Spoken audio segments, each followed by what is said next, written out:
All right, Coach. How are you? Pretty good, man. Good. Hey, so we have Coach Seb with us. We're going to go over the session that we observed and chat a little bit about you and your teams and some of your goals as a coach, as a potential director, as things that you want to get out of your youth soccer experience. So we're really going to start with just how are you doing? How are your teams? How's the family? Things like that. Yeah, teams are doing pretty well. The 12 group is going into ECNL playoffs, which is the main goal for that group. So they're doing really well. The second team below there, they're staying in their top flight division. Obviously not as competitive as the first team, but successful season for their standards. And then the little 14s group is doing very well in one league and struggling in their higher level league. So they're having a bit of a kind of mixed experience, but in a positive way, I would say. Getting good competition, but still having a lot of success. So teams, I would say good in general. Family good? Family. How's William doing? William's crazy, man. He's funny. He's very into golf right now. Even if, Golfing? Even if I wanted to be soccer, I think golf is the way. So this morning we've started going up early in the morning. So I always go up early, but now he's kind of like, I'm going to be like that. So he gets up 6:15 every morning. I'm in the garage already. He comes in, and we have a little golf, like a grass mat that then he hits his wiffle balls on it, and he starts playing golf. So that's what we do now in the mornings. That's fun. And then my youngest one, he's just full on crazy. Yeah. He's gonna either take over the world or burn down the house. Who knows? One of those two. But otherwise, they're doing well. They're doing Good. well. Well, I always like seeing him at camp, running around in a United jersey. So He'll be there this summer as well. well, cool. Well, again, thank you for letting me observe your session the other day. And again, just a reminder, like when we do these, this is not the purpose of it is not to kind of say, hey, Seb, you're really, really good at this, or you really suck at this. This is not a assessment of how much or little that you know.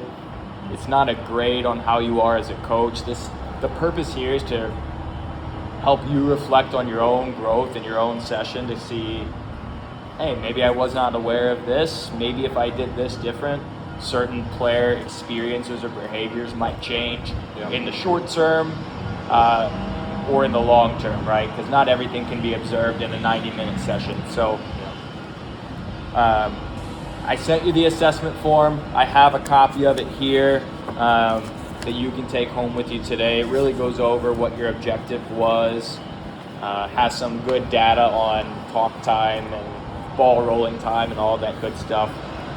When we look at the session, I sent you some assessment questions, so just want to hear from you. Like, what was the objective of the session? I do things in blocks a lot of the time. So we are in an attacking block right now. So the session was a final third session, and I would say one of the main principles behind it was creating overloads on the wings. Connections on those outsides, getting overlaps and underlaps around. So that's kind of the main goal with the session. Should I expand on what I thought about the session, or what do you want? Yeah, let's. I guess was there a particular problem that you noticed in your team that you were trying to solve, or was that just part of, hey, we're in this attacking block right now, we want to continue working on a couple of things? I would say the main thing is we have a very fast, strong striker up top. So a lot of the time we do try to find him really fast, and sometimes too fast, where the solution should be more have a little bit more patience in our build-up and try to create those overloads on the outside, gets fullback to getting forward, trying to get people ahead of the ball if it's with the wingers, try to get movement and just create a little chaos in the final third. And So I would say sometimes when the quick striker is missing, then the problem becomes more prominent. So just try to figure out ways to make the team more well-rounded. Because last year I would say we were better in this department. This year, new player, striker changes a little bit more transitional than I might want it to be, but also it's kind of more where the team has gone this year. So yeah. Well, cool. Well, let's kind of go into the reflection, and one of the reasons I didn't ask you your thoughts immediately after the session is we wanted to kind of let it sit with you for a little bit to see if sometimes you immediately have, I wish I would have done this, wish I would have changed this. Now that you've kind of digested it a little bit, what do you think went well in the session? I do think that a clear red line was there, where the first activity has some type of connection into the next phase, explain the problem, or at least what we're trying to work on, try to improve. And I think with certain circumstances, with having a couple of more players than I'm used to, with being in trial season, having 5-6 extra players, that was just a bit of a challenge, because if you have 18 to 20, then I think it flows a little bit better. Now having 24, I think I have, it's just a little different. Yes. Are there any changes that you would make if you were to run that same session again? Yeah. What changes would you make? Honestly, I would say the only thing I would maybe consider a little bit would be, I don't think I set up the second unopposed activity well enough to get going. I felt the first one almost took a little bit too long, and I wanted to jump in straight away into the next activity, and I kind of wanted to jump over the second activity. The second activity was there to paint the picture.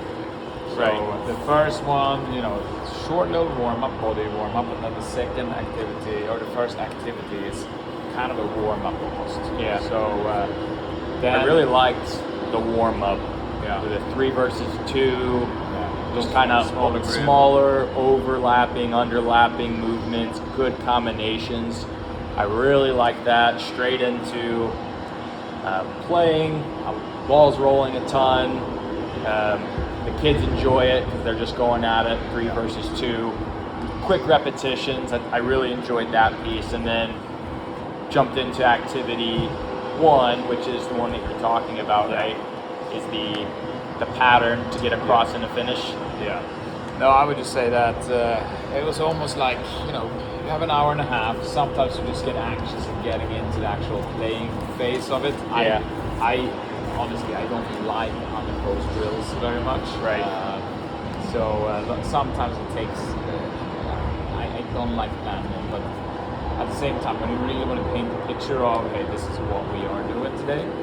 So the plan was honestly to probably do it for double the time I did it, and with a couple of different changes of different types of runs and different types of underlap overlaps. And I actually did that at practice Wednesday instead. But I would say it almost felt a little forced. I almost wanted to skip it and just go into the next phase, and then a little bit too much standing around, like long lines, considering how many players there were. I didn't love that, but at the same time, it did paint the picture of trying to. Right. Okay. So looking at these, like the elements of a training session, like organizational structure, is it game-like, repetition, challenging, coaching, and all the good stuff. What areas do you want to improve in as a coach, if any? Honestly, for me, it's more where I feel I struggle is more the planning part of sessions. It's a little time constraint thing, you know. Yeah. Revisit during the days. So some days it's just kind of like, okay, I know what block I'm in, I know what I'm kind of working on, so it's going on in my head all the time. But then where I struggle is actually kind of, okay, what are we doing today? Because you know, you want to be fresh and you want to have new ideas. You don't want to run the same session again. And so you want to try to find different things. And sometimes you just don't have that time to really dive into it. So I think we all think we wish we could give teams a little bit more attention. Like, I always kind of have the same thoughts. It's like, man, I could really, really dive deep into my blocks of work if I wasn't doing A, B, and C as well and balancing it all. And then I would just say kind of, I let play flow a lot and kind of coach in the moment a lot. Historically, I haven't used much freezing moments, which I know a lot of coaches do. But it's definitely something I'm a little bit more aware of since being in the C course. Just freezing in certain moments and stuff. And sometimes I kind of wait and I want them to finish and I kind of let it go, and then almost the moment has passed. And then I'm like, hey, do you remember what happened 90 seconds ago? And they're like, what? No. Those are always tricky because there's a fine balance between, do you allow certain behaviors to occur that might be a non-negotiable for you, like, hey, we have to get this right. It's like, how much do you let it go to let them solve it on their own versus making it kind of the imprint of your team or the club's identity, like, hey, no, that's a non-negotiable that we need to do. But you also don't want to come in and coach it every time they make a mistake, right? Yeah, because players hate when you freeze. Like, that's just how it is. They don't like when you go in. They just, let's play. I was going to have a shot, coach. You know, it's one of those, you want to let them go, but at the same time, get in there and freeze a little bit more often.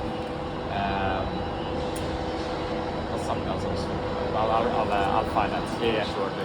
Well, I'm going to show you this real quick. So I was just looking at some of the things that I could observe in those elements. I thought they all looked quite good.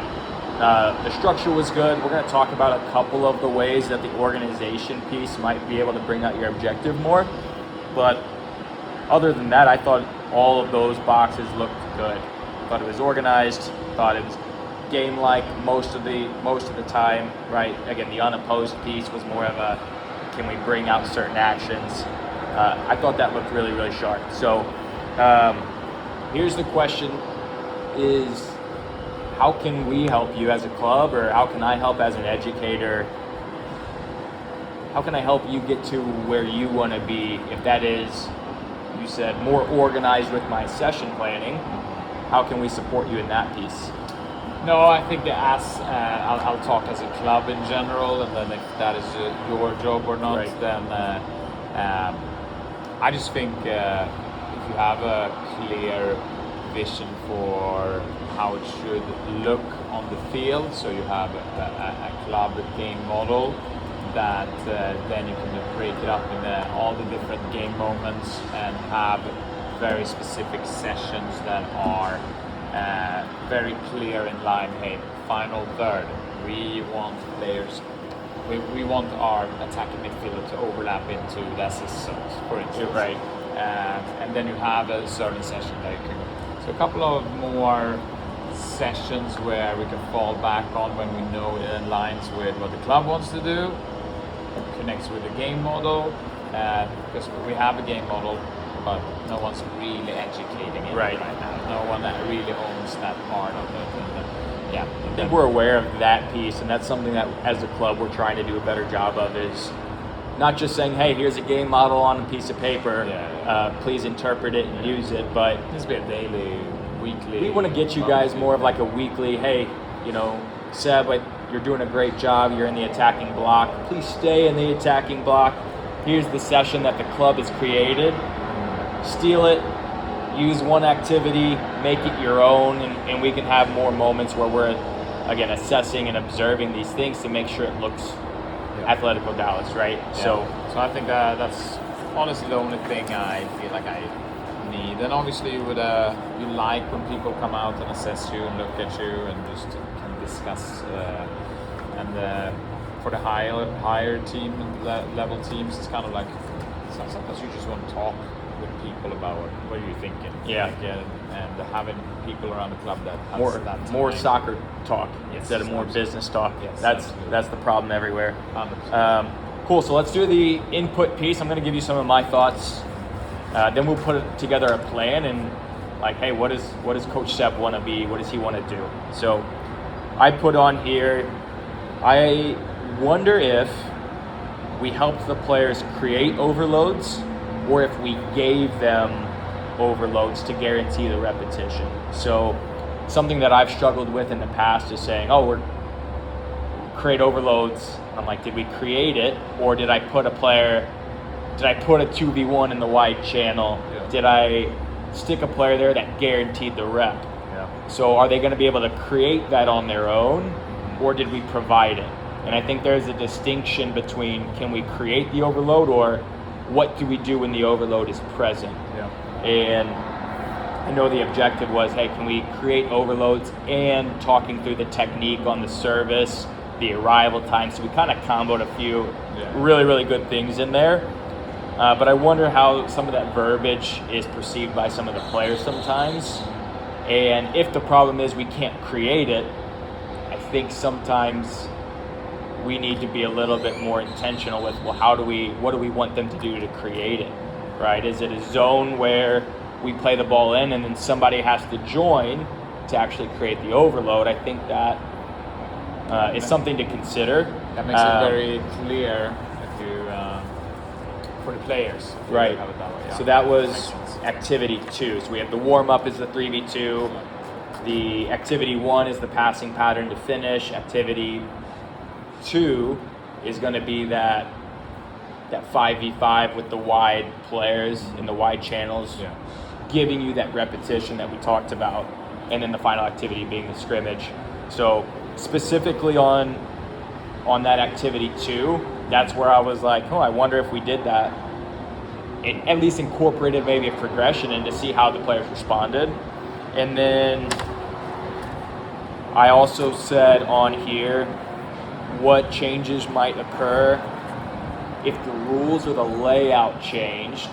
So if the cones were positioned more in that, what's that shape, like a hexagon, right? To where Thomas Tuchel. the special, right? Because during that activity, I think some of the players were confused on, do I just touch and service, or can I drive the ball inside the zone? If so, am I free from opposition when I'm in the zone, and then they can defend me when I take a touch in? I thought that part could have been a little bit unclear at times. Yeah, I like the idea with the hexagon. I've never set it up ever. Feels like the setup time takes it does take a while. The reward maybe. So. But I wonder if that drive the ball toward the goalpost for the cutback zone, if that gives you a little bit more of what you're looking for. Maybe it does, maybe it doesn't. No, I definitely see what you mean. And then the last thing I said is I wonder if we talked through different kinds of service. So we talked about a lot about getting the ball wide, the technique. You spent a ton of time talking on the technique of the service, which is huge for that age. I wonder if we talked through a little bit of, hey, where is the opposition? If they're on a higher line, maybe they touch and just serve it in behind, versus when do we do that, as opposed to when do we drive the ball in and cut the ball backwards? Because sometimes the game calls for just a touch and a service in behind. Yeah. Sometimes it calls for cutting the ball backwards. And I think that we may have missed that opportunity to kind of talk through, hey, where do we run? If the player receives it here and we need to get a cross off, right, and they're 30 yards to goal, well, that service looks different than a service where I'm 10 yards to goal and driving in. Here are some of the good things that I observed I thought was awesome. Team culture looked phenomenal. Like, the boys enjoyed it. You guys did the birthday pat on the back, run through the tunnel. I thought that was awesome. I said it. There was a lot of joy. There was a lot of competition. I said the use of the tactics board I thought was brilliant in your explanation of the activities. You just don't see that a ton. And I think that's a really cool way to bring the group in and kind of show what you want on the tactics board, so that when they go out there, it's kind of like what we do in the matches, right? So something that I want to start doing for myself after seeing you do it. And then I think the clear observation, the biggest one that you kind of laid out earlier, was if we change activity 1 with less lines. So I put some notes in here. The strikers they got every other repetition. Yeah. So you had 4 strikers in a group of 2. Yeah, very active. So they were very, very active, but the session was based on, again, the overloads in the service. The long lines were with the wingers. So I said you had 8 to 10 per line on each side. So that matches your 24 to 25 players. Yeah. So when you count the alternating sides, your wingers are getting every 8 to 10 repetitions, and your strikers, you're getting every other repetition. So if the focus is on the service or the finish, that might change how we arrange that. I think the easy solve is just add another pair or 2 of strikers. That's probably the easiest solve, and I know you mentioned it right during the session too. You're like, probably not the best setup, but I'm not going to spend a ton of time on this anyway. Just kind of like you said, can we just jump over it kind of thing? Yeah, no. So I did a similar thing on Wednesday, and it was just the numbers were so much better. Yeah. All of a sudden, then it kind of flows, and you're involved a lot more, and the 2 striker pairs kind of works at that time. So yeah, but that's a good point. Maybe you put actually 2 more pairs, because they're just kind of flowing all the time. Yeah. So. But again, if the objective is finishing, then maybe it's perfect as is. So let's go to the last one. Let's put a plan together, an area of focus for you, an action plan, a timeline. So just curious from a club perspective, we want to take care of our coaches and put you guys in right spots to be successful. You're in your C license. You're almost done. What do you envision the next year or 2 of your career look like, and how can we support, whether that's with licensing, education meetings, blocks of work? What is a perfect vision for Coach Seb? No, honestly, I obviously want to finish the C. Would love to have started maybe the B by this time next year.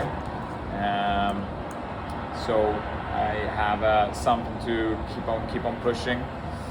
After that, team-wise, I just want to be able to put as much effort and time on my teams.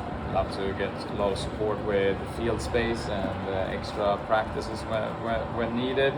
But other than that, it's a lot about my director role that I'm trying to grow into. What do you like doing with that? Is that more helping run a program? Is it helping with coaches? Is it helping? It's both of those, I would say. Take care of the coaches for sure. Make sure that they have everything that they need, that they have a quick line in to the club. Feel like they get heard and supported. So that's one thing. The second thing is then to oversee our highest platform on the boys and just make sure that we're all in line and we're working together and getting meetings together and staying updated, making sure that we're helping each other and supporting each other, and create a good community between those coaches. So that is going to be a lot of focus on that this year. Right. So I'm going to put down a couple of things that you mentioned. What we're going to do is, when you finish your C, you and I are going to meet and kind of discuss what that experience was like. How long of a wait period do you need to get into the B, so we can put it on a calendar to make sure that, hey, if you're eligible this time next year, we're going to put that in your yearly action plan that says, okay, Seb is one of the coaches that we want to get into the B, and however I can support that financially through the club or through using some of the contacts that I have, we'll get you into the B license. from the taking care of coaches, onboarding, support, things like that, it's definitely a need at the club. Overseeing the highest platform on the boys definitely seems reasonable. You coach in the highest platforms for the boys right now. We don't have anyone currently overseeing that. That's something where we could definitely get a plan together. Let's put on the calendar to meet right before tryouts. Like, I have my calendar pulled up. Let's go like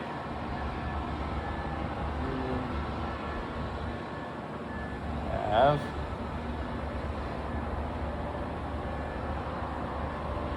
May